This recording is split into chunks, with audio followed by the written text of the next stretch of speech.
If past me, who is a 3-lap, complained about arm pump, came from a ball sports background, asked me now, what's the fastest way to become a 30-minute moto guy? I'll tell him 3 things. I would say, dude,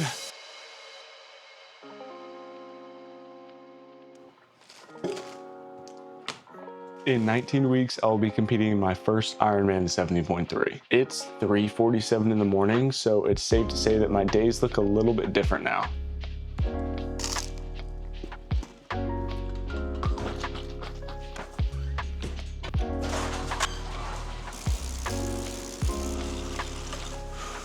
What's funny is none of this is how I thought you actually got faster riding Moto. Growing up, endurance was never really a thing. I mean, football is a 6-second play, basketball is maybe 10 seconds, and same with sand volleyball. Everything I know is short burst and then you recover. So when I got into motocross after college, I trained for motocross the same way I always train. I would hop on the rowing machine and go as hard as I possibly could for as long as I could.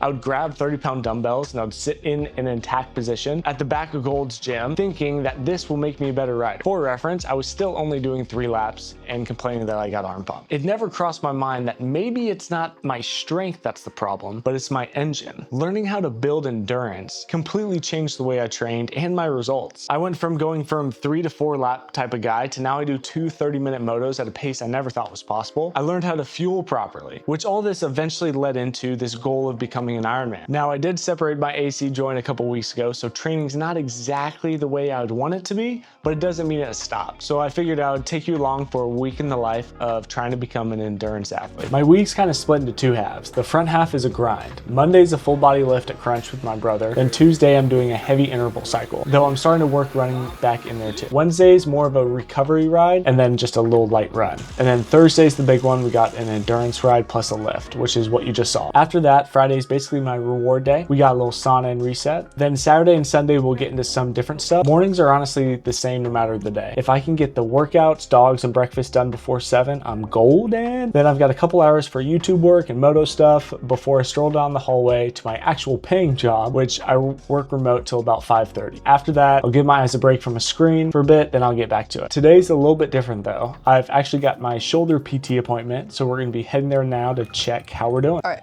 let's check range of motion. That looks good. How's that feel? Just like tight muscle? Yeah. Okay, with those on, I want you to put your arm up a little bit and down. Do 2 more.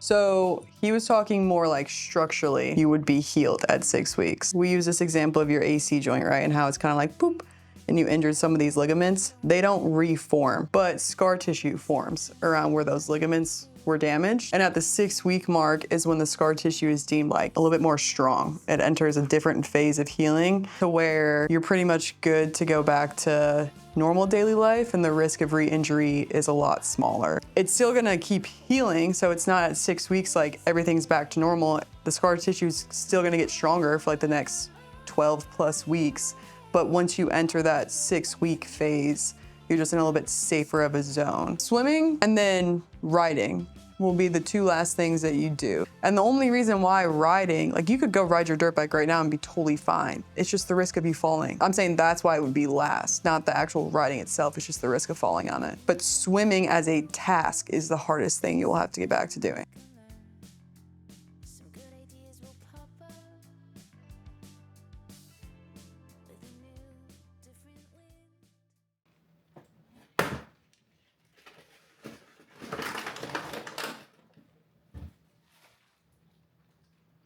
3 hours and 3 minutes left on this bike. This is the endurance ride. This is the one on the weekend that kind of tests more the mental state than the body. It's not like a crazy wattage or speed that I'm putting out, but just being able to sit in it for 3 hours is nuts. And also getting my gut used to it. So, I mean, I got 6 fruit snacks, 2 bottles of liquid carbs and electrolytes, a bottle of electrolytes and creatine, and then a bottle of water. Just trying to dial in my fuel in this whole training. This all translates definitely into moto. It started out as hour-long cycles. Now now just increase slowly over time, but I'm hoping to get north of 50 miles. That'd be sick. We're just gonna roll with the punches, whatever happens. Let's see. Okay, 20-mile mark. For me, this is where it starts to suck. I look down and realize I got 2 more hours. Just gonna stay in it. We got 3 more fruit snacks, 1.5 carb drinks, and some water left.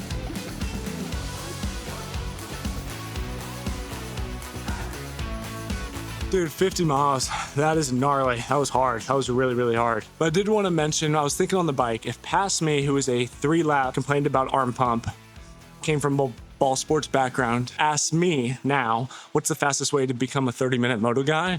I'll tell him 3 things. I would say, dude, you got no base. You have no aerobic base at all. You have no capacity. You have no engine. So we'll take a pause on the high intensity workouts and start doing a lot of zone 2 work. It can be on the bike. It can be going for walks. It can be on the rowing machine. It can be on the stair stepper, whatever it is. To do 30-minute motos, you have to be able to do exercises consistently with no breaks for longer than 30 minutes. 2, say, understand what's the right fueling for you. I was a carnivore guy because it made me shredded and I felt great, but it just did not give me the right fuel for the endurance aspect. Understanding fueling and nutrition as well as brain function. And then 3, motocross is a technique and efficiency sport, which is unlike other sports, except like I would relate it to swimming. It is not a speed and power sport. So understanding what technical aspects of motocross to improve on would then help your speed in motocross. And it's not just riding technique, it's also understanding track IQ, bike setup, goals that you're working on specifically when you go to the track. As you become more efficient riding motocross, you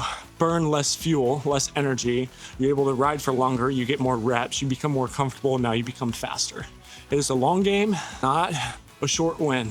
So those are 3 things that's taken me from 3 laps to a 30-minute moto guy. I wish somebody would have told me that earlier. But if you have any more questions on that, if you're struggling with, dude, I'm in shape, I played sports, but I just can't hold on to the bike, shoot me a DM, dude. I'll be happy to answer any questions. It's not a plan, it's free of charge, whatever. But yeah, 50 miles in the book. Probably gonna go hit a donut shop, see what the rest of the weekend has in store for us. Let's get it. All right, you guys, Sunday, last day of the week. Unfortunately, it's raining and the neighborhood pool is closed, so can't hit a swim. We got our PT we're gonna hit a lift, then we also have a run. We have 1 mile straight and then 20 minutes of 1 minute on, 1 minute off. And I mentioned this on Instagram, but I also wanna say it here. This isn't a flashy week. This is nothing crazy. Usually I'm riding every week. Usually I'm running, 12 miles a week, and I would like to be swimming 3 times a week. I can't do that, unfortunately, with the situation, but what this is a realistic week, 19 weeks out. And it's cool that I get to virtually document and timestamp this stage in this Ironman training. And it'll be cool to see the kind of the race results and show I just stayed the path for 19 weeks straight, and this was the result. But as always, for those who've already gotten the new merch shirts, last week's drop, they're sick. Thank you for getting those already. The moto culture and the sandbagging. I've been wearing them, been getting a lot of compliments about them, so I appreciate it. If you want more day-to-day life, make sure to go check out the Instagram as well. And as always, you guys, thanks for watching, and I'll catch y'all next week. See ya.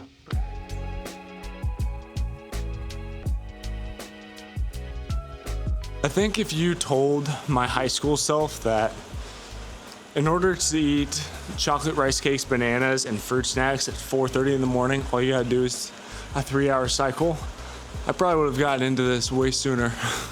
Hey, get out of that planter bed. Bye. With him, we also have a run, so I got